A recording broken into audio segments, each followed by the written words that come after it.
Bonjour à tous et bienvenue sur la chaîne Meuges Learning. Si vous ne me connaissez pas, je m'appelle Jean, ingénieure pédagogique et conceptrice de e-learning. Le but de ma chaîne est de vulgariser les notions et concepts liés au digital learning, à la formation et de manière générale à la pédagogie des adultes.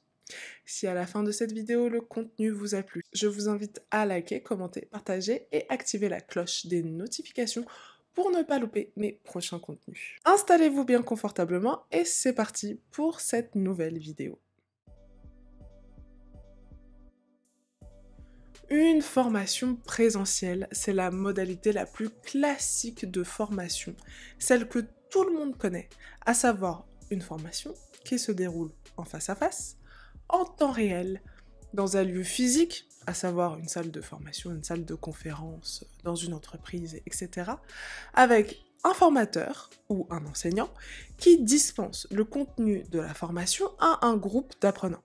Lors d'une formation présentielle, les apprenants ont la possibilité de poser des questions en temps réel, d'interagir avec l'enseignant et les autres étudiants, de travailler en groupe et de bénéficier d'un feedback immédiat sur leur performance. Les cours peuvent être organisés de manière régulière, par exemple une fois par semaine, ou concentrés sur une période plus courte, comme une formation intensive de plusieurs jours. Les formations présentielles peuvent être utilisées dans différents contextes, tels que la formation professionnelle, les cours universitaires, les sessions de développement personnel, les conférences, des ateliers, des séminaires, etc. Bien que la formation présentielle présente des avantages, elle peut être également limitée en termes de flexibilité, que ce soit au niveau géographique ou au niveau du temps. Elle est aussi généralement coûteuse en raison des coûts de location de la salle pour recevoir les individus, le transport, parfois même l'hébergement, etc. De plus, les formations en présentiel ont été largement affectées par les restrictions de déplacement dues à la pandémie du Covid-19 qui a conduit une augmentation de la demande pour les formations en ligne et hybrides. Alors, est-ce la fin des formations présentielles? Spoiler, non, évidemment. Nous assistons plutôt à une mutation de la formation présentielle, en grande partie due à l'évolution rapide des technologies numériques et à l'adoption croissante du digital learning par les entreprises. Comme nous l'avons vu dans mes précédentes vidéos, que je vous invite évidemment à aller voir si ce n'est pas encore fait. Cette mutation se manifeste à travers plusieurs tendances. Première tendance, le FEST. Non, il ne s'agit pas ici de festival, mais plutôt de formation en situation de travail. Cette méthode consiste à intégrer la formation directement dans le cadre du travail, en proposant des situations d'apprentissage qui sont directement liées aux tâches à accomplir. Ainsi, les collaborateurs peuvent acquérir des compétences et des connaissances en temps réel, tout en étant guidés par des formateurs ou des mentors. La formation sur le tas est un bon exemple d'application du FEST. Dans ce cas, les employés apprennent en effectuant des tâches réelles dans leur environnement de travail. Les formateurs ou les mentors sont là pour guider et accompagner les employés tout au long de leur apprentissage. Une autre approche est celle du présentiel enrichi ou augmenté. Cette méthode vise à ajouter des éléments de formation numérique aux séances de formation présentielle, par exemple via des vidéos, quiz et des outils interactifs qui peuvent être intégrés à la formation pour stimuler la participation des collaborateurs et renforcer leur engagement. Dans le cadre d'une formation présentielle enrichie, plusieurs outils numériques peuvent être utilisés pour améliorer l'expérience de l'apprenant et favoriser l'interaction entre les participants et le formateur.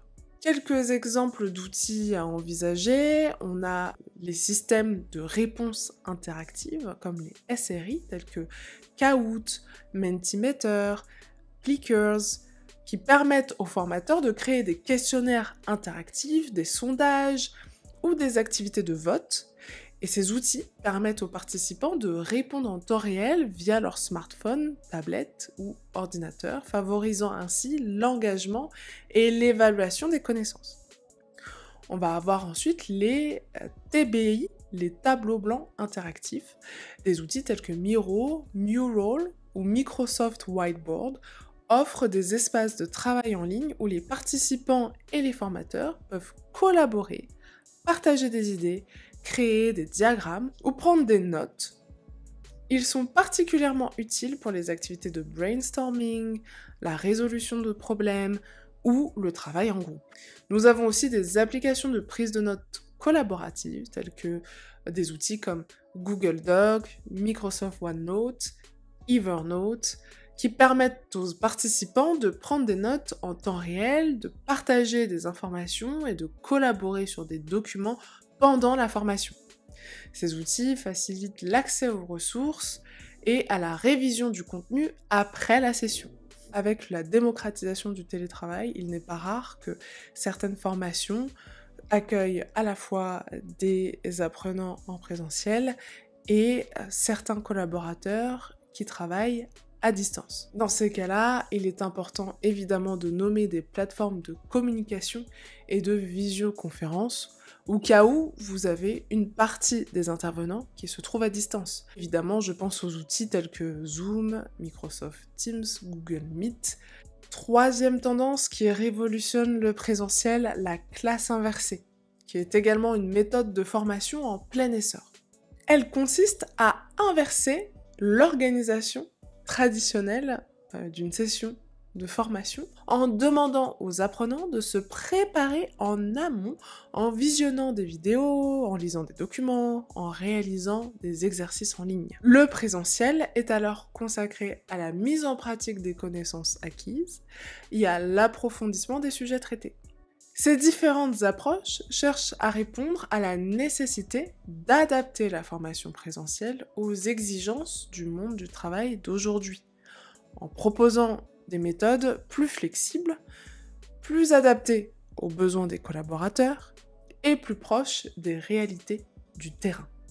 Voilà, si vous êtes toujours là, je vous remercie d'être resté tout le long de la vidéo. Dites-moi dans les commentaires si vous avez expérimenté l'un de ces trois outils, que ce soit le FEST, le présentiel augmenté ou la classe inversée. Ce sera avec grand plaisir que je vous lirai. Comme d'habitude, si le contenu vous a plu, likez, commentez, partagez et activez la cloche des notifications pour ne pas manquer mes prochaines vidéos. Ça aide beaucoup ma chaîne et ça encourage mon travail. Je vous souhaite une belle journée ou soirée. C'était Jean de Mejess Learning. À très bientôt!